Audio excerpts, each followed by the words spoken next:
ধর্ণামঞ্চে মুখ্যমন্ত্রী মমতা বন্দ্যোপাধ্যায় এই মুহূর্তে বক্তব্য রাখছেন, নজর রাখবো সরাসরি সেদিকে। ওই আমাদের যে বক্স আছে, বক্সের পাশে যদি ওদের অ্যারেঞ্জমেন্টটা করে দেওয়া যায়। আগে তোমরা অ্যারেঞ্জমেন্টটা করে দাও। রাজা ভেতরে নিয়ে এসো সবাইকে, পেছনেও যারা আছেন আস্তে আস্তে আসুন। যারা মাইক সেট আপ করেছে তাদের কি অসুবিধে আছে?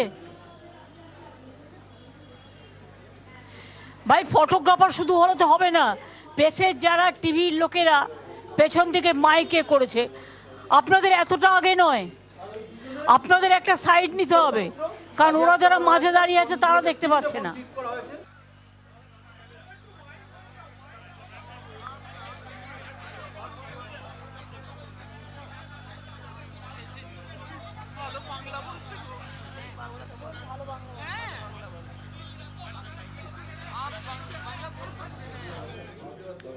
আপনারা দেখতে পাচ্ছেন এই মুহূর্তে ধর্ণামঞ্চে মুখ্যমন্ত্রী মমতা বন্দ্যোপাধ্যায় জেলায় জেলায় ধর্ণার ডাক দিয়েছেন মুখ্যমন্ত্রী। এবং আমরা জানি যে সকাল থেকে মুখ্যমন্ত্রী মমতা বন্দ্যোপাধ্যায় রেড রোডে ধর্ণায় বসেছেন কেন্দ্রীয় বঞ্চনার প্রতিবাদে। মুখ্যমন্ত্রীর এই ধর্ণা আম্বেদকর মূর্তির সামনে 48 ঘন্টা ধর্ণা চলবে। দাঁড়িয়ে আছে মাইক্রোফোনে তুলছে তাদের স্বার্থে। যারা আমাদের এখানে বসে আছেন একটু একটু সরে যান, একটু একটু সরে যান। গৌরব একটু একটু সরে যাও, আর একটু সরিয়ে দাও। সবাই এগিয়ে আসলে পাবে না, যে বক্তৃতা দেবে তাকে পাবে ওরা। আপনারা সেট আপ করে নিন, তারপর আমরা শুরু করছি।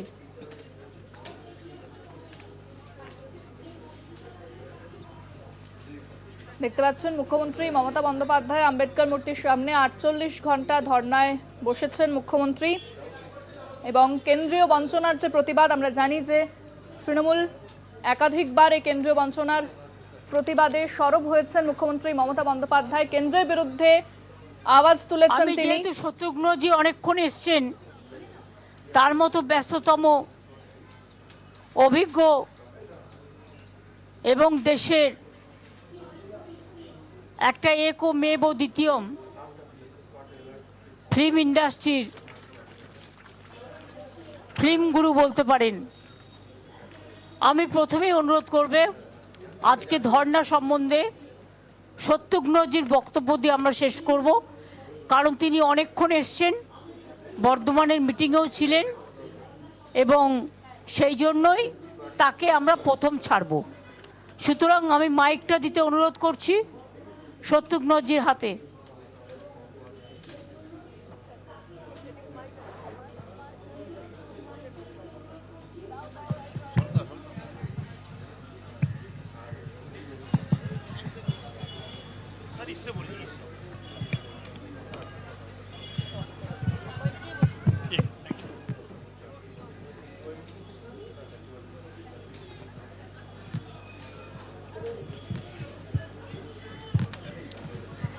देश की सर्वाधिक लोकप्रिय नेता या नेत्री, the real Bengal tigress, the one and the only one, Mamata Banerjee, और हमारे तृणमूल कांग्रेस के तमाम पदाधिकारीगण, अधिकारीगण, तमाम कार्यकर्तागण और जितने इस सभा में अपने अधिकार, अपने हुकूक, अपने संघर्ष के लिए, लोकतंत्र की रक्षा के लिए या अपने बंगाल की जो मांगे हैं उनके समर्थन में तमाम लोग जो यहाँ जमा हुए हैं, मैं आप तमाम लोगों का बहुत आभार प्रकट करता हूं। और मैं ये कहने आया हूं कि मैं इस मांग में, बंगाल की हर मांग में, या लोकतंत्र की रक्षा के लिए, लोकतंत्र को बचाने के लिए, लोकतंत्र को जिंदा रखने के लिए मैं हर हाल में जहां कहीं भी हूं आपके साथ हूं, आपके साथ था और आपके साथ रहूंगा। আমি আপনার বেশি সময় নেব না। আমি এখানে এসেছি कि डायलॉग खामोश, ये खामोश आपके लिए नहीं है, ये सेंटर के लिए, कि ये ज्यादा ड्रामा नहीं चलेगा।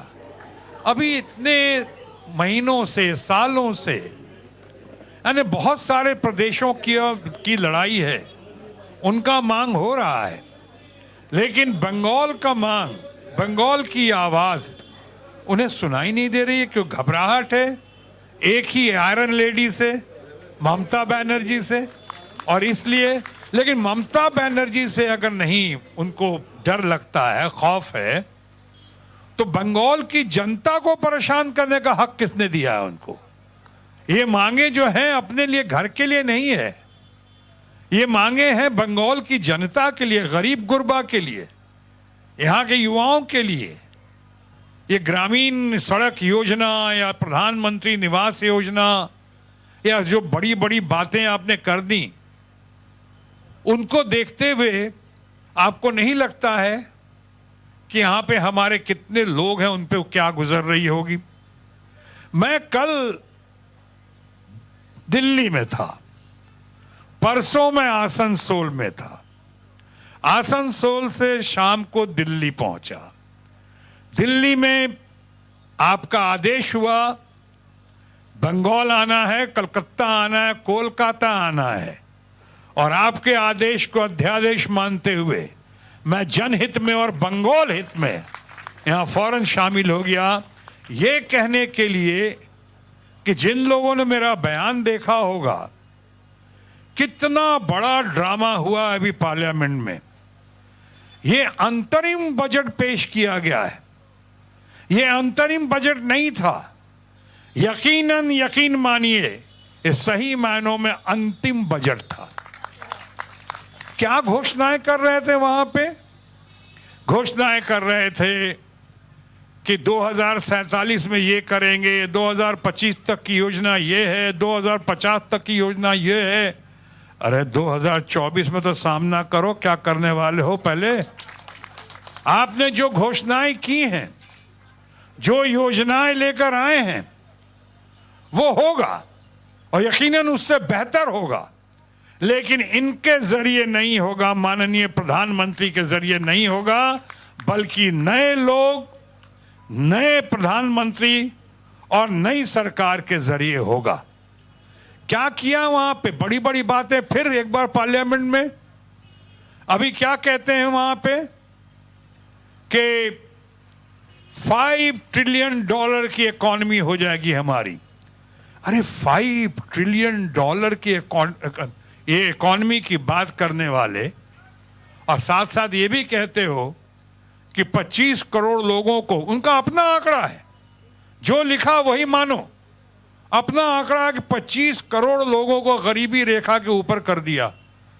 अरे भाई जरा देखो, दुनिया में सब देख रहे हैं कि इतनी गरीबी है आपके यहां कि 80 करोड़ लोगों को आप राशन दे रहे हो। अभी 80 करोड़ लोगों को, गरीबों को आप खाना खिला रहे हो।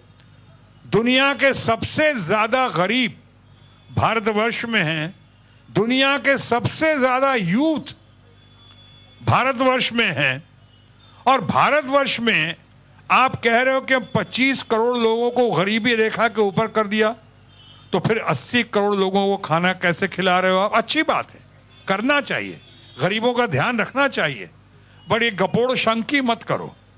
ये गपोड़ शंकी कर रहे हैं, नए नए शगुफे, नए नए ड्रामे। अभी आपने देखा होगा, संपूर्ण सम्मान के साथ कह रहा हूं, विद ड्यू रिस्पेक्ट, और ये बताना और ब्रीफिंग आप लोग को थोड़ा जरूरी है हमारी तरफ से, और दीदी ने इसीलिए बुलाया है मुझे कि थोड़ा अपनी बात रखो और थोड़ा अपनी बात बताओ इन लोगों को, और मैं आभारी हूं इनका। दीदी जब मैं यहां आया था तो सिर्फ बिहारी बाबू बनकर आया था, लेकिन दीदी ने हमें यहां कंफर्म कर दिया बंगाली बाबू बनाकर। सही मायनों में हिंदुस्तानी बाबू हूं, और हिंदुस्तानी बाबू होने के नाते मैं कहना चाहूंगा कि जितने ड्रामे हो रहे हैं पार्लियामेंट में, भी कल देखा अंतरिम बजट में, अंतिम बजट में, लड़कियों को ठीक है, स्वास्थ्य के मामले में आपने क्या किया? आपने सिर्फ 9 से 14 साल की लड़कियों को सर्विकल कैंसर से बचाने के लिए टीकाकरण का इंतजाम किया। ठीक है, सराहनीय, अच्छी बात है। लेकिन कैंसर से लेके हृदय रोग से लेके इतनी बड़ी बड़ी बीमारियां हैं, उसके लिए क्या किया? स्वास्थ्य सेक्टर में क्या किया? स्वास्थ्य सेक्टर में क्या किया? आप हमारे प्रधानमंत्री खुद कहते थे कि हमारे लिए 4 जाति है। 4 जाति है, एक है युवा, एक है गरीब, एक है महिलाएं और एक है किसान। तो आइए जरा किसान पे बात करते हैं। हमारे किसानों की मांग, अभी तक इतनी मांग है किसानों की, उसके मामले में क्या किया? आज हमारे किसान रो रहे हैं, तड़प रहे हैं। महिलाओं की सुरक्षा के मामले में, महिलाओं के स्वास्थ्य के मामले में क्या किया? युवा के रोजगार, एक लफ्ज नहीं बोला। उनको अवसर कैसे पैदा करेंगे, कहां से देंगे उनको, युवाओं को नौकरी? आज सबसे बड़ा मुद्दा है देश में नौकरी का, बेरोजगारी का, भूख का। भूख का आपको बता दूं कि हंगर इंडेक्स में हिंदुस्तान का नाम 130-125 से नीचे है पूरे दुनिया में।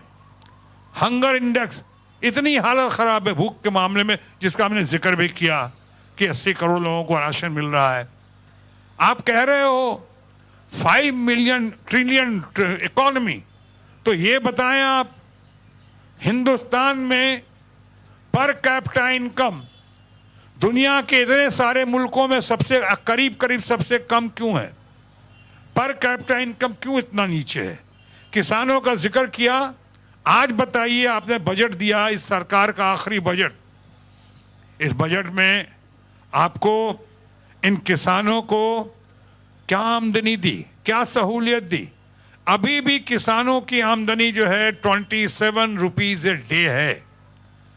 देश के किसानों को, जिनको आप अन्नदाता कहते हो, उनको अब 27 रुपीज ए डे उनकी आमदनी है। क्या पहनेंगे, क्या खाएंगे, क्या निचोड़ेंगे, कैसे गुजारते होंगे? महिलाओं की बात कर रहे हो, स्वास्थ्य सुविधाओं की बात कर रहे हो। महिलाओं के स्वास्थ्य के मामले में आपने कल अनाउंस तो कर दिया कि इतने आईआईटी बने हैं, इतने आईआईएम बने हैं, हमने इतने सारे एम्स हॉस्पिटल बना दिए और बना रहे हैं। अरे भाई, इस देश का कैबिनेट मिनिस्टर था मैं, आपके सामने बैठा हुआ स्वास्थ्य मंत्री, और हमारे टाइम में फादर फिगर अटल बिहारी वाजपेयी जी के आशीर्वाद से 6 एम्स का निर्माण हुआ था। पटना में, हमारे बिहार के पटना में, रायपुर में, आप जयपुर, ये राजस्थान में, आसाम में, शायद जम्मू, ऐसे करीब 6 एम्स का निर्माण हुआ था, की घोषणा हुई थी। हम लोगों ने किया था उनके आशीर्वाद से। इतने साल हो गए हैं, एम्स अभी तक बन तो गया है कई जगह, वो बन गया है, वो ढंग से ऑपरेटिव नहीं है, ढंग से वहां ऑपरेशन नहीं हो रहा है। यानी कहने का मतलब कि एजुकेशन सेक्टर हो या हेल्थ सेक्टर हो, एक भी इंस्टीट्यूट या इंस्टीट्यूशन ऐसा है जो आप कह सकते हैं कि इंटरनेशनल स्टैंडर्ड का है, पूरे दुनिया में जिसकी शान है, एक भी है? उस मामले में हमारे लोग बहुत टैलेंटेड हैं। हमारे बिहार के हों, बंगाल के हों, हमारे महाराष्ट्र के हों, पूरे हिंदुस्तान के लोग, पंजाब हरियाणा के लोग बहुत टैलेंटेड हैं। लेकिन उनके लिए इंस्टीट्यूशन क्या उतना ही अच्छा है, वो सुविधा है? अभी ये सारी बातें की उन्होंने, और आके क्यों? क्योंकि मुद्दों पे बात करने को कुछ नहीं था। बात नहीं कर पा रहे हैं रोजगार, बेरोजगारी पे, भुखमरी पे। इतनी गाड़ियां देख रहा हूं यहां पे, कितनी गाड़ियां होती थी। डीजल पेट्रोल के प्राइस का क्या हुआ, उस पर कोई नजर डाली आपने बजट में? हमारे कितने छात्र बाहर जाते हैं पढ़ने के लिए, अब जाना कईयों का बंद हो गया है। डॉलर इतना ऊपर चला गया है, रुपया इतना नीचे आ गया है, रुपया ऊपर चला गया है और डॉलर इतना भाव उसका वो बंद हो गया। उस पर कोई बात नहीं हो रही है, न डॉलर्स पे, न पेट्रोल पे। समभाव होना चाहिए, एक दूसरे में प्यार होना चाहिए। इतना ज्यादा आप आज डिफरेंस पैदा कर रहे हो, इतना ज्यादा आप मुद्दों से ध्यान भटका रहे हो लोगों का। मैं आज city of Joy, city of art and culture Kolkata में बैठ के ये बात कह रहा हूं कि हमारे माननीय प्रधानमंत्री ने मुख्य मुद्दों पे रोशनी नहीं डालते हुए कैसे कैसे बातों से मुद्दों से ध्यान भटकाने के लिए क्या क्या नहीं किया। सब पे रोशनी डालने की जरूरत नहीं, आप सबको मालूम है। लेकिन अभी मैं कह रहा था राम जन्मभूमि पे, राम जन्मभूमि पे ये सरकार का फंक्शन। अरे मैं तो खुद ही भारतीय जनता पार्टी में इतने साल था, मैं तो 27 साल था। अभी तभी हमने कहा father figure Atal Bihari Vajpayee, father figure.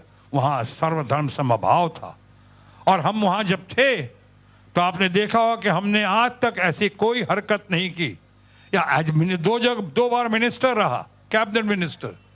आप कई बातों से मेरे सहमत हो, सहमत नहीं होंगे, भाई इतना जरूर सहमत होंगे कि आज तक आपने कभी भी किसी कीमत पे किसी तरह का कोई इल्जाम, कोई आरोप मुझ पे नहीं सुना होगा, whether you agree with me और यू डोंट एग्री विथ मी।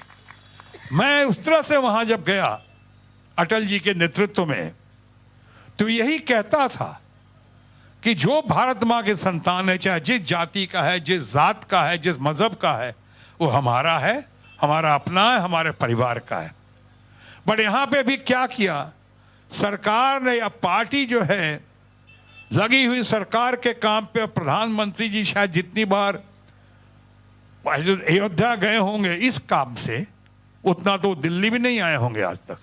हालांकि दिल्ली ही ज्यादा रहते हैं, दिल्ली इतना बाहर घूमते रहते हैं, लेकिन जो अयोध्या के वक्त में किया, ये मुख्य मुद्दा ठीक है। मैं राम जी पे नहीं कहूंगा, संपूर्ण सम्मान है, हम उनके लिए नहीं कह रहे हैं। मैं इस पॉलिटिकल एजेंडे पे कह रहा हूं। ये जो पॉलिटिकल एजेंडा किया उन्होंने, उसका क्या हशर हुआ?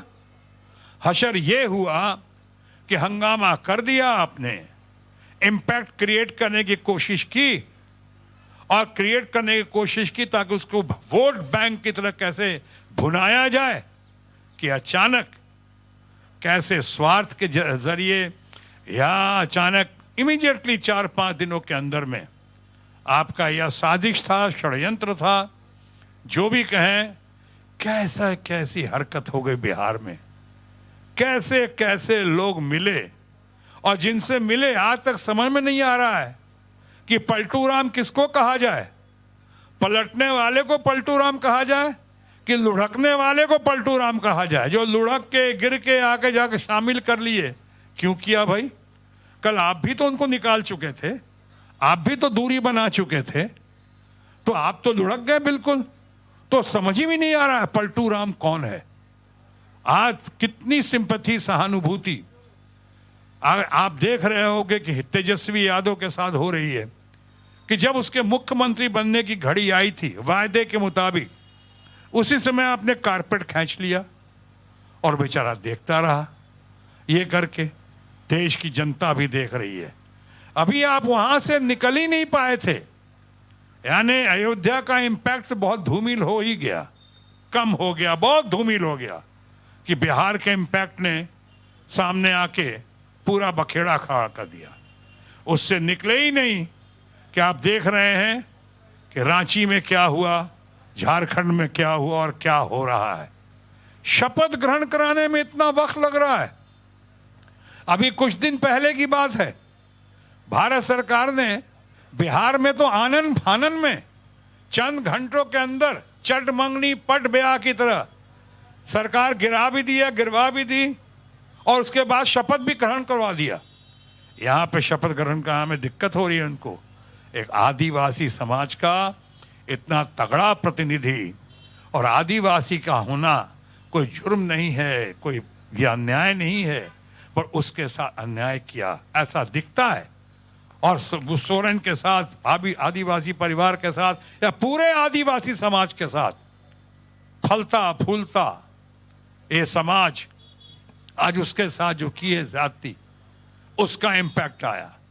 अभी उसका इम्पैक्ट खत्म ही नहीं हो रहा है, अभी चल ही रहा है कि तब तक आपके पास अभी जो सुनने में आ रहा, देखने में आ रहा है, केजरीवाल के ऊपर शुरू हो गया। यानी जितने विपक्ष के लोग हैं उनको धरो दबोचो। वो तो इनको सिर्फ टाइगर्स हमारे सामने बैठी हैं। इनका ममता जी, जिनके उनका पाला नहीं चल रहा है, उनका कुछ हो नहीं पा रहा है यहाँ पे। नहीं तो अगर उनका बस चलता तो ममता जी के साथ या शायद हमारे साथ, हम जैसे कुछ लोगों के साथ भी ये जरूर करते। अभी बात ये है, लीजिए, इनको भी लेटर बहुत भेजा है, कह रहे लेटरबाजी चल रही है, लेकिन ये लेटरबाजी चलबे ना। ममता बनर्जी বসে আছেন এইখানে, ওই सब चलबे ना दादा, आप नहीं भूले जान। तो यहाँ पे इसलिए जब यहाँ नहीं चल रहा है तो ममता जी का या तृणमूल कांग्रेस का या आप जैसे लोग जितने बैठे हुए अच्छे से लोग, इनको परेशान करने के लिए, इनको तकलीफ देने के लिए इन लोगों ने शुरू किया है कि यहाँ का फंड रोको। अरे फंड क्यों रोक रहे हो? कैसे रोकोगे तुम फंड? तुम्हारा फंड है क्या? तुम्हारा पैसा है क्या? हमारा अधिकार है, ये हमारा हक है। लोकतंत्र में ये सब चलेगा नहीं, ये जो कर रहा है। और इसीलिए इस अधिकार की लड़ाई में, इस हक की लड़ाई में मैं आपका अपना शत्रुघ्न सिन्हा बिहारी बाबू या बंगाली बाबू या सही मानों में हिंदुस्तानी बाबू इस वक्त आपके सामने उपस्थित हूं कि मैं आपका सिपाही हूं या सिपा सालार हूं। जैसा आप बोलोगे मैं करने को तैयार हूं। इसलिए मैं ज़्यादा समय इसलिए नहीं ले रहा हूं कि आपकी तरह, बहुत लोगों की तरह हम भी अभी ममता जी को सुनना चाह रहे हैं। इसलिए मैं ना आज के तो हम सुनते एसेছি আমি ওখান থেকে, এখন कीजिए, मैं आपके साथ हूं और मैं लड़ाई में साथ हूं। और तब तक हम लोग चैन की सांस नहीं लेंगे जब तक हमारे न्याय की बातें, हमारे अधिकारों की बातें, हमारा हक हमें नहीं मिलता, तब तक हम चैन के साथ नहीं लेंगे। जय बांग्ला, तृणमूल कांग्रेस जिंदाबाद। जय बांग्ला, जय Hind. Thank you. Very good speech. এবং আপনারা শুনলেন যে বিশেষ করে ভোট অন অ্যাকাউন্টের নামে যে অন্তিম বাজেট, যেটা শত্রুঘ্নজির কথায় আপনাদের বললেন, সবটাই আপনারা শুনতে পেলেন। কালকের বাজেট সম্বন্ধে কয়েকটি কথা বলবার জন্য আমি চন্দ্রিমা ভট্টাচার্যকে বলবো, মানুষকে জানান যে ওরা কি করেছে এই সাবজেক্টটার উপরে।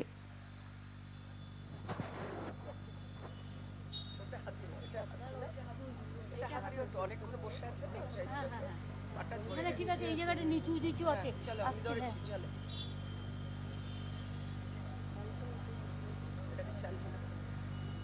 উপরে কেউ করতে পারে, দাঁড়িয়ে, হ্যাঁ নিচে দাঁড়িয়ে বল। হ্যালো, আজকে আমরা আমাদের ফিরে এলাম বিরতির পর। যে খবরের দিকে নজর রাখবো, অনড় মমতা বন্দ্যোপাধ্যায়, জোটে আগ্রহী কংগ্রেস। বাংলায় ছোটখাটো ঘটনা ঘটেছে, ইন্ডিয়া জোট মজবুত রয়েছে। তৃণমূল ও কংগ্রেসের লক্ষ্য বিজেপিকে হারানো। আমাদের লক্ষ্য এক, নিজেদের মতভেদ ভুলে যান, কলকাতা টিভিকে জানালেন জয়রাম রমেশ। প্রদেশ নেতৃত্বকেও বার্তা জয়রামের। এটা জাতীয় ভোট, বিধানসভা ভোট নয়। কি বলেছেন ঠিক তিনি, শোনাবো আপনাদের। यहाँ वहाँ छोटे छोटे मुद्दे हैं, कुछ परेशानी की सामना करना पड़ा है हमें, पर वो सब ठीक है। ये राजनीति में चलता है। राजनीति गर्मा राजनीति नहीं वो नहीं, वो उसमें परेशानी में मैं नहीं शामिल करूंगा। पर कुछ ना कुछ यहाँ रूट बदलना है, यहाँ नहीं जा सकते हैं, वहाँ जा सकते हैं, हमारे पोस्टर फाड़े गए। पर ये राजनीतिक गर्मा गर्मी है और ये वास्तविकता है पश्चिम बंगाल की राजनीति। तो मैं इससे घबराया नहीं हूँ। इंडिया गठबंधन मजबूत है। तृणमूल का मकसद है बीजेपी को हराना, कांग्रेस पार्टी का मकसद है बीजेपी को हराना। गठबंधन के बारे में झारखंड जाने से पहले बंगाल में टीएमसी को कोई मैसेज या वामपंथियों को कोई मैसेज? एक होकर लड़े, सीट शेयरिंग फॉर्मूला ईमानदारी से हम आए, बातचीत करके करें, और हम बीजेपी को हराना चाहते हैं। पश्चिम बंगाल में 18 से उनको 0 में लाना चाहते हैं, वो भी ममता बनर्जी चाहती है। तो हमारे मकसद एक ही है। अगर मकसद एक है, क्यों ये आपस में जो छोटे मोटे मतभेद हैं उसको भूल जाइए, क्योंकि ये विधानसभा के चुनाव नहीं है। पीसीसी को कोई मैसेज? ये पीसीसी को भी यही मैसेज, ये राष्ट्रीय चुनाव है, ये विधानसभा के लिए चुनाव नहीं है। राष्ट्रीय चुनाव में हमारा मुकाबला सिर्फ बीजेपी से ही है और किसी से नहीं। Thank you. ভারত জোড়ো ন্যায় যাত্রায় এবার বাংলার পর্ব শেষ হয়ে ঝাড়খণ্ডের দিকে এগিয়ে যাচ্ছে যাত্রা পথের মধ্যে বাংলায় কিছু ছোট ঘটনা ঘটেছে ঠিকই, কিন্তু তা যাত্রাকে প্রভাবিত করেনি এবং সর্বোপরি ইন্ডিয়া জোটকে কোনোভাবেই প্রভাবিত করেনি মনে করছে কংগ্রেস হাইকমান্ড নেতৃত্ব। ক্যামেরায় সৌমেন মুখার্জির সঙ্গে বহরমপুর থেকে আমি সুচন্দ্রিমা, কলকাতা টিভি। আপনাদের শোনালাম জয়রাম রমেশ ঠিক কি বললেন। তিনি বলছেন যে এক হয়ে লড়ার বার্তা দিচ্ছেন এবং যে সিট শেয়ারিং নিয়ে যে বিতর্ক রয়েছে সেটা কথাবার্তার কথা তিনি বলছেন, অর্থাৎ আলোচনার কথা বারবার উঠে আসছে জয়রাম রমেশের বক্তৃতা। আমরা এ বিষয়ে বিস্তারিত কথা বলবো। আমাদের সঙ্গে রয়েছেন এই মুহূর্তে নিউজরুম থেকে আমাদের পলিটিক্যাল এডিটর আশিস চট্টোপাধ্যায়। আশিতা, জয়রাম রমেশ বলছেন যে এক হয়ে লড়তে হবে, সিট শেয়ারিং নিয়ে কথাবার্তা চলবে, আলোচনা হবে, অথচ যে শরিক দল তারা বিক্ষুব্ধ, তারা বলছে একা লড়বে। সেক্ষেত্রে কংগ্রেসের অবস্থান কি এখনো স্পষ্ট হচ্ছে? দেখো, এটা এখন বোঝাই যাচ্ছে যে কংগ্রেসের নেতৃত্বের দুটো অংশ দুভাবে কথা বলছে। জয়রাম রমেশ কিংবা মল্লিকার্জুন খাড়গে পর্যন্ত তারা ক্রমাগতই এই রকম বার্তা পাঠাচ্ছে যে ইন্ডিয়া জোটের অন্যতম অংশীদার, নেতৃস্থানীয় অংশীদার তৃণমূল কংগ্রেসের সঙ্গে কংগ্রেস জোট বাঁধতে চায়। আবার অন্যদিকে কংগ্রেসেরই আরেকটি অংশ অধীর চৌধুরীর নেতৃত্বে তারা এরকম বার্তা পাঠাচ্ছে যে আমরা আমাদের দাবি যদি তৃণমূল না মানে, দাবি অর্থাৎ আসন সংখ্যার দাবি, তাহলে আমরা একাই লড়ে নেব অথবা সিপিএমের সঙ্গে জোট করে লড়ে নেব। এই যে দুটো ধরনের কথা কংগ্রেস নেতৃত্ব থেকে বলা হচ্ছে, এটা যে বেশ আলাপ আলোচনা করে এবং সুচিন্তিতভাবেই বলা হচ্ছে সেটা কিন্তু এখন পরিষ্কার। এইবারে এই দুটো মতের মধ্যে কোন মতটা প্রাধান্য পাবে শেষ পর্যন্ত, সেটা অনেকগুলো ফ্যাক্টরের ওপরে নির্ভর করে। এক নম্বর হচ্ছে যারা জোট বাঁধতে চাইছেন তারা জোটের প্রয়োজনীয়তাটা কতটা বেশি বা কম মনে করছেন। যেমন ধরুন, মমতা বন্দ্যোপাধ্যায় দুটো বিষয়ে জোট হওয়ার পথে বাধা বলে উল্লেখ করছেন। একটি বিষয় হলো তাঁরা কংগ্রেসকে দুটো আসন দিতে চেয়েছিলেন, কিন্তু কংগ্রেস এর থেকে অনেক বেশি আসন চাইছে। সেটা 7-8 হতে পারে, এমনকি 10-12 এরকম সংখ্যাও বাজারে চলছে। তাহলে আসন সংখ্যা সমঝোতার ক্ষেত্রে একটা কাঁটা। আরেকটা কাঁটা কি, সিপিএমের সাথে কংগ্রেসের, প্রদেশ কংগ্রেসের যে সম্পর্ক, সেটাতে মমতা বন্দ্যোপাধ্যায় মোটেই পছন্দ করছেন না। তিনি তার সিপিএম বিরোধিতা জারি রাখছেন। সুতরাং এটা আরেকটা কাঁটা। এখন এই পরিস্থিতিতে যদি তৃণমূল নেতৃত্বের এই রকম অ্যাসেসমেন্ট হয় যে তারা একাই লড়ে 42টার মধ্যে প্রায় সবগুলো আসনই আনতে পারবেন, তাহলে জোটের প্রয়োজনটা খুব কমে যাবে, সেক্ষেত্রে জোট হবে না। কিন্তু এ ব্যাপারে শেষ কথা বলবার সময় যে এখনও আসেনি সেটা আমরা বুঝতে পারছি, জয়রাম রমেশের কথা শুনেও বুঝতে পারছি।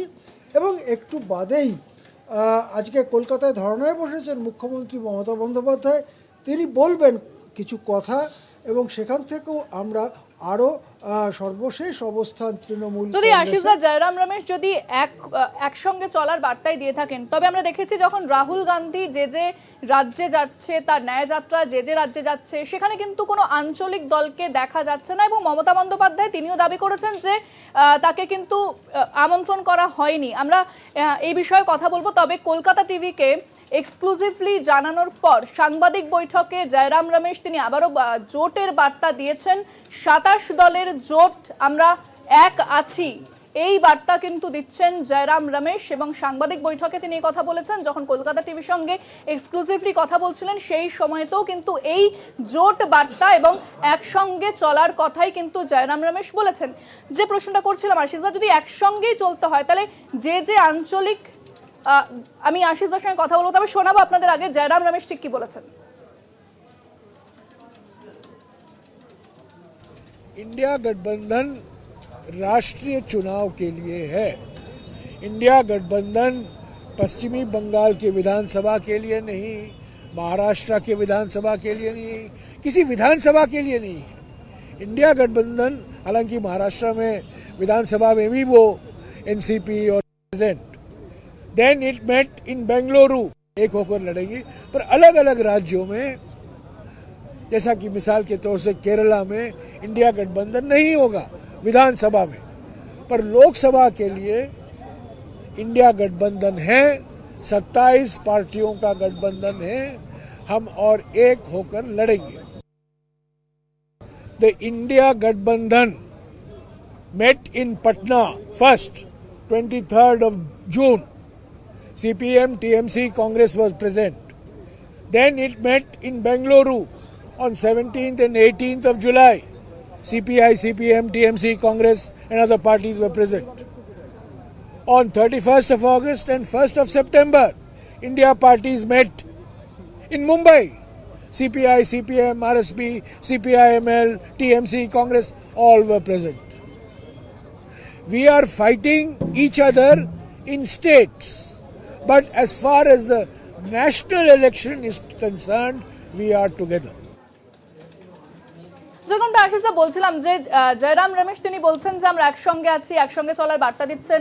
27 দলের জোট, তারা একসঙ্গে আছেন। তাহলে আঞ্চলিক দলকে রাহুলের ন্যায়যাত্রা দেখা যাচ্ছে না, প্রথম।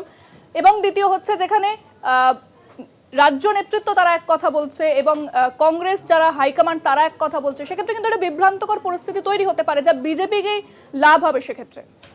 হ্যাঁ, বিভ্রান্তি আছে। যে বিভ্রান্তি আছে তাকে জোর করে অস্বীকার করা যাবে না। রাহুল গান্ধী যখন তার এই যাত্রা নিয়ে পশ্চিমবঙ্গে প্রবেশ করেছিলেন, একেবারেই প্রথম দিকে তাকে কিছু পোস্টার দিয়ে, পোস্টার হাতে ধরে কিছু লোক তাকে বলতে চেয়েছিলেন যে আপনার এই যাত্রার দরকার নেই, পশ্চিমবঙ্গে দিদি যথেষ্ট। এই পোস্টার কারা ধরেছিলেন, তারা কোনো দলের কিনা এসব আমরা খুব তদন্ত করে দেখিনি, কিন্তু তাদের মনোভাবটা তো স্পষ্ট যে তারা রাহুল গান্ধীকে বিশেষ স্বাগত জানাচ্ছেন না, তারা দিদির পক্ষে অর্থাৎ মমতা বন্দ্যোপাধ্যায়ের পক্ষে।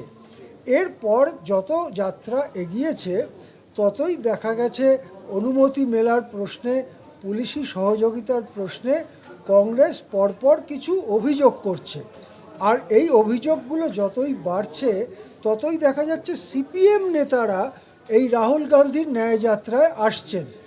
ওখানে উত্তরবঙ্গে জীবেশ সরকার এসেছিলেন, তারপরে আমরা দেখলাম মোহাম্মদ সেলিম, সুজন চক্রবর্তীর মতো ভারী নেতারাও সিপিএমের, তারা এই যাত্রার সঙ্গে সামিল হয়েছেন। সুতরাং তৃণমূল কংগ্রেসের সঙ্গে ফারাক যত বাড়ছে, সিপিএমের সাথে ফারাক তত কমছে, এই রকম একটা ছবি সাদা চোখে ধরা পড়ছে। সেক্ষেত্রে প্রশ্ন হলো, এর পরেও যদি জাতীয় নেতৃত্বের কথায় এখানে তৃণমূল কংগ্রেস এবং কংগ্রেসের জোট হয়, তাহলে জোটের পক্ষে সেটা সুসংবাদ বটেই, কিন্তু এক পক্ষের ভোট আরেক পক্ষে ট্রান্সফার হবে তো, এসব প্রশ্নও কিন্তু পরে আমাদের খতিয়ে দেখতে হবে। ইন্দ্রাণী। একেবারেই আশিসদা, আমি এবার শোনাবো জয়রাম রমেশ তিনি কি বার্তা দিয়েছেন প্রদেশ কংগ্রেস নেতৃত্বকে, শুনুন।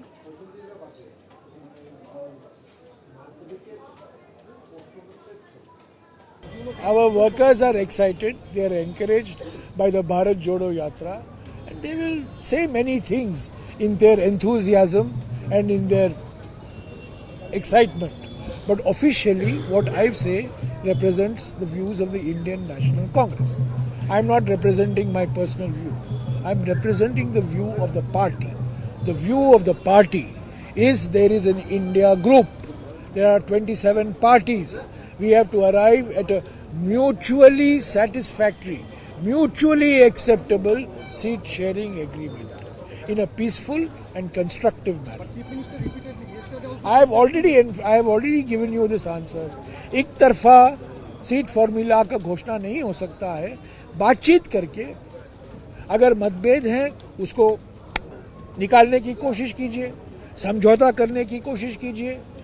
एक गठबंधन में लेन देन होता है, कॉम्प्रोमाइज होता है, हमें भी कॉम्प्रोमाइज करना पड़ता है। আপনাদের শোনালাম জয়রাম রমেশ ঠিক কি বলেছেন। আমি ধন্যবাদ জানাবো আমাদের পলিটিক্যাল এডিটর আশিস চট্টোপাধ্যায়কেও। ফিরছি আরো খবর নিয়ে একটা বিরতির পর, সঙ্গে থাকুন।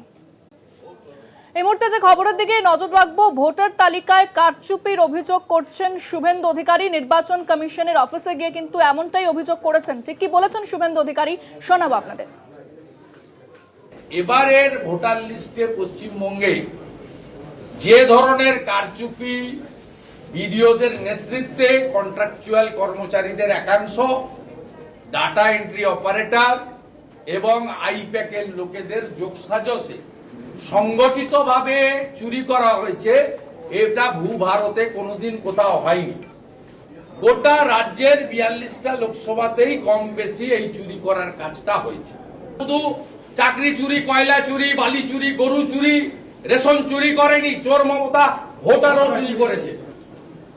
এটা কোন সংবিধানে লেখা আছে? জয়েন্ট সিও থেকে শুরু করে নিচের তলা পর্যন্ত সব সোমেন ব্যানার্জি আর শান্তনু মুখার্জি, মমতার দুটো পায়দাস, নবান্নর 14 তলায় বসে থাকে। তারা এখানে তৃণমূল কংগ্রেসের কর্মচারী ফেডারেশনের লোকদের বেছে বেছে পাঠিয়েছে। আমরা বলেছি পশ্চিমবঙ্গে তৃণমূল কংগ্রেস প্রভাবিত কর্মচারী ফেডারেশনের কোন মেম্বারকে এই অফিসে রাখা যাবে না। যদি আগে না সরান, ভোট ঘোষণার পরে কি কোন পদ্ধতিতে সরাতে হয় ভারতীয় জনতা পার্টি সেটা জানে, এবং আমরা এক্সট্রিম লিমিট অব্দি যাব। ভোটার তালিকা থেকে বিজেপি কর্মীদের নাম কাটা যাচ্ছে, এমনটাই কিন্তু অভিযোগ করছেন শুভেন্দু অধিকারী। নির্বাচন কমিশনের দফতরে গিয়ে তিনি এমনটাই জানালেন এবং বলেন যে জেলা শাসকের মদতে বিডিওরা কিন্তু এই কাজ করছেন, তাদেরকে অবিলম্বে সরিয়ে ফেলতে হবে। বিষয়ে বিস্তারিত কথা বলবো। ফোনে রয়েছেন আমাদের প্রতিনিধি সত্য সুন্দর ভট্টাচার্য। সত্য, শুভেন্দু অধিকারী অভিযোগ করছেন যে বিজেপি কর্মীদের নাম কাটা যাচ্ছে ভোটার তালিকা থেকে, এবং নির্বাচন কমিশনের অফিসে গিয়ে কিন্তু তিনি এমনটা অভিযোগ করে এসেছেন। কি জানতে পারছে বিষয়ে, বিজেপি কি বলছে?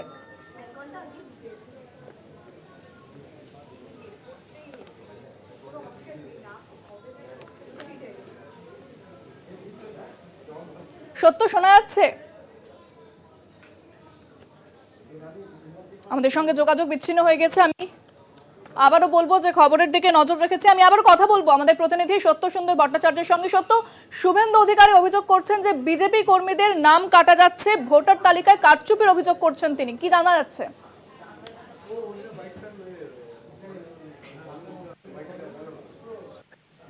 সত্য, তুমি শুনতে পাচ্ছ? আমাদের সঙ্গে যোগাযোগ বিচ্ছিন্ন হয়ে গিয়েছে। সত্য, শোনা যাচ্ছে?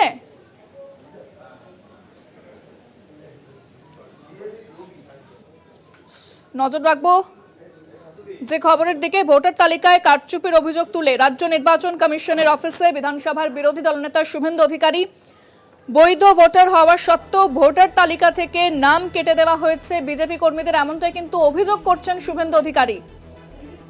জেলা শাসকের মদতে বিডিওরা এই কাজ করছেন, সেই কর্মীদের চিহ্নিত করে অবিলম্বে সরাতে হবে, এই দাবি কিন্তু করেছেন শুভেন্দু অধিকারী। বেশ কয়েকজনের তালিকা তার কাছে রয়েছে, এমনটাই জানাচ্ছেন শুভেন্দু। আমরা আবারও যোগাযোগ করেছি আমাদের প্রতিনিধি সত্য সুন্দর ভট্টাচার্যকে।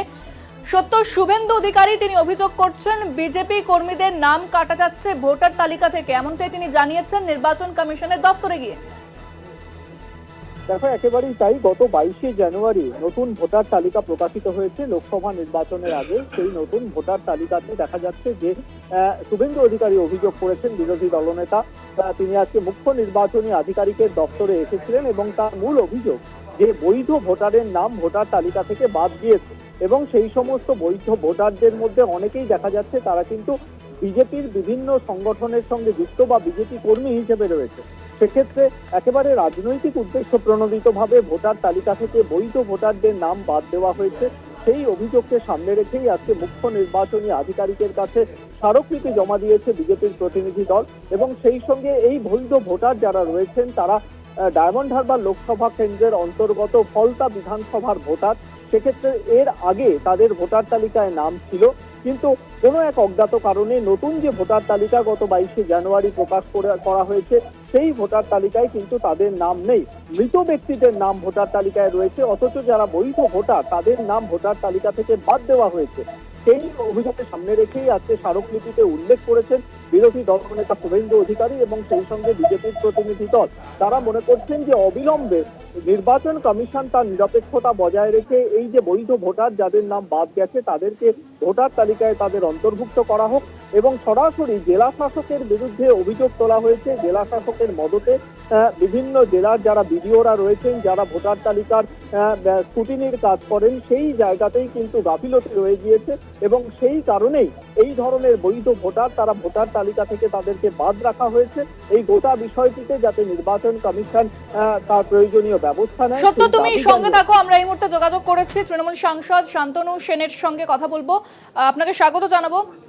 শুভেন্দু অধিকারী তিনি অভিযোগ করছেন যে ভোটার তালিকা থেকে বিজেপি কর্মীদের নাম কাটা যাচ্ছে, জেলা শাসকের মদত রয়েছে ঘটনায়, কি বলবেন? দেখুন, যে নিজে যেরকম সে বাকিদের সেরকম পাবে।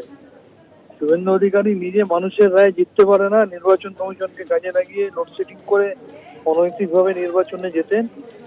যারা নির্বাচন কমিশনকে কুক্ষিগত করার জন্য পার্লামেন্টে আইন প্রণয়ন করার চেষ্টা করে, 2021 সালের বিধানসভা নির্বাচনে আমরা দেখেছি সেই অডিও ক্লিপ সামনে এসেছিল যেখানে বিজেপির নেতারা ইলেকশন কমিশনের আধিকারিকদের পোলিং এজেন্টের বুথ এজেন্ট বসার ক্রাইটেরিয়া ডিকটেট করছিল। সেই জায়গায় দাঁড়িয়ে তারা এই ধরনের কথাগুলো বলছে যার সাথে বাস্তবতার কোনো মিল নেই। আসলে তারা জানে যে প্রত্যেক নির্বাচনে যেভাবে তারা গোহারান হারছে, আগামী লোকসভা নির্বাচনেও তাদের ভরাডুবি এবং হারের ধারা অব্যাহত থাকবে। সেই আগাম অজুহাত বাড়ানোর জন্য এই ধরনের কথাগুলো বলছে। একেবারেই ধন্যবাদ। কথা বললাম তৃণমূল সাংসদ শান্তনু সেনের সঙ্গে। আমি ধন্যবাদ জানাবো আমাদের প্রতিনিধি সত্যসুন্দর ভট্টাচার্যকেও। নজর রাখবো সরাসরি রেড রোডে মুখ্যমন্ত্রী মমতা বন্দ্যোপাধ্যায় ধর্ণা মঞ্চের দিকে। এবং তিনি খুব ভালো বলেছেন, আমরা তার কাছ থেকে অনেকটা জানতে পেরেছি। আমার স্পেশাল থ্যাঙ্কস টু হিম। আমি আপনাদের সকলকে দু একটি কথা বলি, বেশি বলবো না। বক্তৃতা দেওয়ার জন্য আমার পরেও শোভনদারা আছেন, বলবেন, কিন্তু চন্দ্রিমা শুরু করলো কি দিয়ে? বাজেট দিয়ে।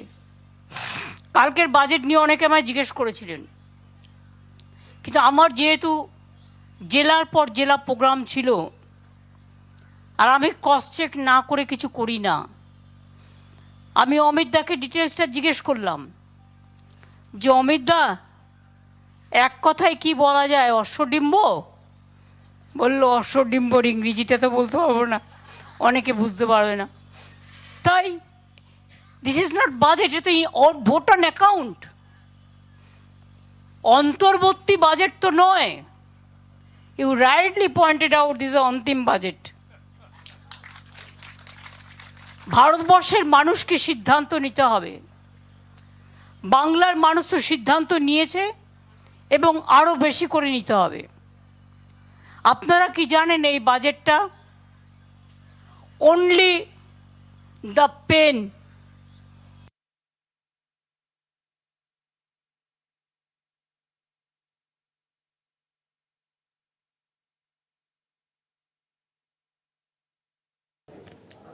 রেড রোডে ধর্ণা মঞ্চে মুখ্যমন্ত্রী মমতা বন্দ্যোপাধ্যায়। আম্বেদকরের মূর্তির সামনে 48 ঘন্টা ধর্ণা, কেন্দ্রীয় বঞ্চনার প্রতিবাদে সরব মুখ্যমন্ত্রী মমতা বন্দ্যোপাধ্যায়। এর আগে বহুবার তিনি সরব হয়েছেন কেন্দ্রের বিরুদ্ধে। বাংলা বঞ্চিত হচ্ছে বারবার, সেই প্রসঙ্গ তুলে ধরেছেন মানুষের সামনে। আমরা দেখেছি শুধু মমতা বন্দ্যোপাধ্যায় নয়, অভিষেক বন্দ্যোপাধ্যায়ও কিন্তু এই একইভাবে তিনি প্রতিবাদ জানিয়েছেন। মহুয়াকে তাড়াতে হলো কেন? মহুয়া যদি দোষই হয় তাহলে ব্রিজমোহন কি সাক্ষী, যে যাকে সবচেয়ে বেশি অপমাননা করা হলো, বিচার পেল না, সেই আবার ফেডারেশনের প্রেসিডেন্ট হয়ে গেল।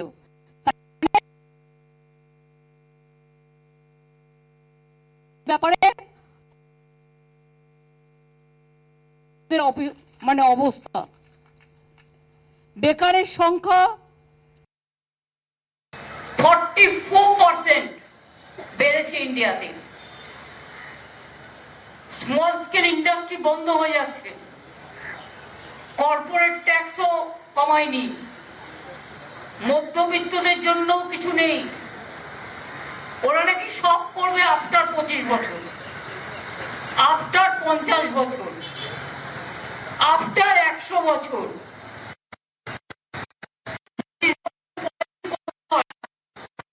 তাহলে 2024-এ বাজেট করার দরকার নেই, তাহলে 2024-এর জন্য বসে আছে কেন? 2050-এ কি করতে পারবে? আমি ভেবে পাই না সবকিছু 25 বছরে করবো।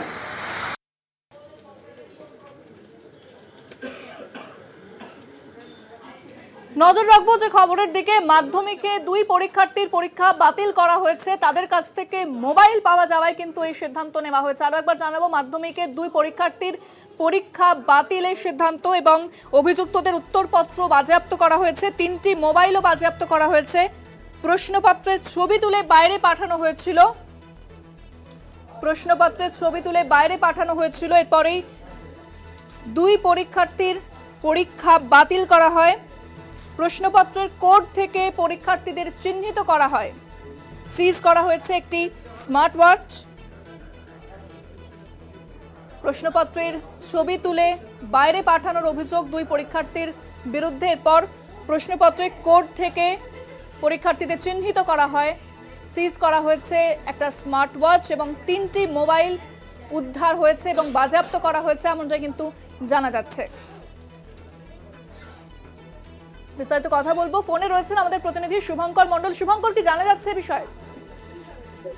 দেখো, তোমার জানি না কি মধ্যশিক্ষা পর্ষদের তরফ থেকে আজকে সাংবাদিক বৈঠক করা হয়েছে। তুমি জানো এবছর পরীক্ষার প্রশ্নপত্র বাইরে বেরিয়ে যাওয়া রুখতে কিন্তু বিশেষ কিউআর কোড প্রশ্নপত্রের সঙ্গে চালু করেছিল মধ্যশিক্ষা পর্ষদ, এবং সেই বিষয়টি তারা একটু ব্রেক থ্রু আজকে পেয়েছে বলা যেতে পারে। যে বেশ কয়েকজন পরীক্ষার্থী কিন্তু পুরুলিয়া এবং ঝাড়গ্রামে পরীক্ষার হলে মোবাইল নিয়ে ঢুকেছিল। মালদাতে 2টি মোবাইল নিয়ে ঢুকেছিল পরীক্ষার্থীরা, যেখানে কিন্তু পুরুলিয়া এবং ঝাড়গ্রামের ক্ষেত্রে ইন্দ্রাণী যে মোবাইল ফোন এবং স্মার্ট ওয়াচ নিয়ে ঢোকা হয়েছিল সেগুলোকে প্রথমেই বাজেয়াপ্ত করা হয়।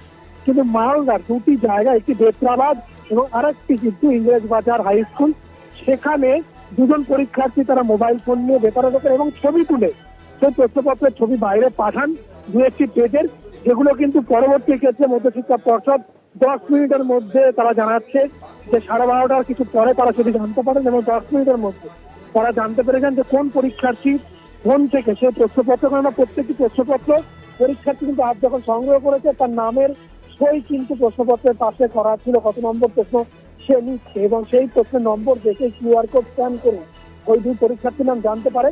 এবং সব থেকে গুরুত্বপূর্ণ এবং নজিরবিহীন সিদ্ধান্ত মধ্যশিক্ষা পর্ষদ নিয়েছে, ওই 2 পরীক্ষার্থীর সম্পূর্ণ পরীক্ষা এবছরের জন্য মাধ্যমিক পরীক্ষা বাতিল করা হয়েছে। একই সঙ্গে যাদের যে 3 জনের ঝাড়গ্রাম এবং পুরুলিয়াতে 2টি মোবাইল এবং একটি স্মার্ট ওয়াচ উদ্ধার হয়েছিল পরীক্ষা শুরুর আগে, সেখানে কিন্তু ওই পরীক্ষার্থী 3 জনের আজকের যে পরীক্ষা সেই পরীক্ষা বাতিল করা হয়েছে। আগামীকাল থেকে তারা পরীক্ষা দিতে পারবেন। তবে ব্যারাকপুরে একটি ঘটনা ঘটেছে, যেখানে কিন্তু দেখা গিয়েছে যে একজন পরীক্ষার্থী তার ভাইকে পাঠিয়েছিল অ্যাডমিট কার্ড দিয়ে পরীক্ষা দিতে, কিন্তু পরীক্ষার হলে ঢোকার আগেই সেখানে কিন্তু ধরা পড়ে যায় পরীক্ষার্থীর ভাই, এবং সেই পরীক্ষার্থীরও আজকের পরীক্ষা বাতিল করা হয়েছে। এবং একই সঙ্গে কিন্তু একটি জিডি বা বলা যেতে পারে একটি জেনারেল ডায়েরিও এক্ষেত্রে করা হয়েছে। স্বাভাবিকভাবে মধ্যশিক্ষা পর্ষদ জানাচ্ছেন যে ছোট ছোট পরীক্ষার্থী তাদের বিরুদ্ধে কোনো রকম কঠোর ব্যবস্থা কিন্তু মধ্যশিক্ষা পর্ষদ নিতে চাইছে না, কিন্তু পরীক্ষার্থীদের সচেতন হতে হবে, সতর্ক হতে হবে যাতে তারা এই ধরনের ঘটনা না ঘটন। কেননা এবছরই কিন্তু প্রথম আমরা প্রশ্নপত্রে কিউআর কোড দেখতে পেয়েছি, যেটি কল্যাণময় মুখ করবে, যেটি কিন্তু রামানুজ গঙ্গোপাধ্যায় তিনি কিন্তু একেবারে স্পষ্ট মধ্যশিক্ষা পর্ষদের সাংবাদিক বৈঠকে জানিয়েছেন। এবং আগামীকাল ইংরেজির পরীক্ষা রয়েছে, ইংরেজি পরীক্ষা স্বাভাবিকভাবে এই পরীক্ষা এবং অন্যান্য পরীক্ষাগুলো যাতে সুষ্ঠু ও শান্তিপূর্ণভাবে হতে পারে সেজন্য কিন্তু বন্দোবস্ত মধ্যশিক্ষা পর্ষদ করেছে। তবে আজকে পরীক্ষা এগিয়ে আনার জন্য অনেকে বলছিলেন যে সমস্যা তৈরি হতে পারে বা মিশ্র প্রতিক্রিয়া তৈরি হয়েছিল, সকালে আমরা দেখেছিলাম, কিন্তু মধ্যশিক্ষা পর্ষদের তরফ থেকে জানানো হয়েছে কোথাও কোনো রকম ভাবে কোনো পরীক্ষার্থী কোথাও জ্যামে বা কোনো জায়গায় কোনো গাড়ি ঘোড়ার সমস্যাতে তারা কিন্তু আটকে ছিলেন না। প্রত্যেকে একদম সময় মতো পরীক্ষা কেন্দ্রে পৌঁছেছেন। তবে 7 জনের মতো পরীক্ষার্থী তারা কিন্তু হাসপাতালে থেকে পরীক্ষা দিয়েছেন, বেশ কয়েকজন কারেকশনাল হোমে থেকে পরীক্ষা দিয়েছেন। সব মিলিয়ে আজকে যে পরীক্ষা একেবারে শুরু হলো, মাধ্যমিক পরীক্ষা আজকে, সেই পরীক্ষা কিন্তু ভোটের উপর সুষ্ঠু এবং শান্তিপূর্ণভাবে শেষ হয়েছে। ধন্যবাদ শুভঙ্কর। কথা বললাম প্রতিনিধি শুভঙ্কর মণ্ডলের সঙ্গে। শুরু হয়েছে মাধ্যমিক পরীক্ষা, তাই জঙ্গলে হাতি পাহারায় বন দফতর। হাতি প্রবণ এলাকায় মাধ্যমিক পরীক্ষার্থীদের নিরাপত্তা দিতেই বন বিভাগের বিশেষ উদ্যোগ। পরীক্ষা কেন্দ্রে আসা যাওয়া যাতে কোনো অসুবিধা না হয় সেই বিষয়ে নিরাপত্তা দিতে বনকর্মীদের টহলদারি। বিভিন্ন স্তরের নিরাপত্তার বেষ্টনী হাতিপ্রবণ এলাকায়। বাঁকুড়ার বিষ্ণুপুর পাঞ্চেত বন বিভাগের জয়পুর বিষ্ণুপুরে রয়েছে 23টি হাতির দল। 3টি দলে ভাগ হয়ে রয়েছে দলগুলি, যাতে কোনোভাবেই জঙ্গল থেকে হাতি বেরিয়ে না আসতে পারে সেই জন্য রয়েছে বন বিভাগের স্কোয়াড টিম। জঙ্গলের রাস্তায় মোবাইল ভ্যান ও আধিকারিকরা আর এক স্তরের নিরাপত্তা বলয় করে রেখেছেন।